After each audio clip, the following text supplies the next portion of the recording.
Woran man erkennt, ob innere Stabilität wirklich vorhanden ist. Soul Journey. Maribel Blume. Innere Stabilität zeigt sich daran, dass man innere Prozesse zulassen kann, ohne sie sofort kontrollieren oder stoppen zu müssen.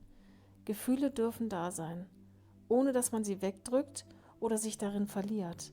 Man bleibt im eigenen Körper präsent und kann nach der Erfahrung wieder in den Alltag zurückkehren. Wenn innere Bilder oder Gefühle auftauchen und anschließend eingeordnet werden können, ist innere Stabilität vorhanden. Folge mir für tägliche Seelenimpulse.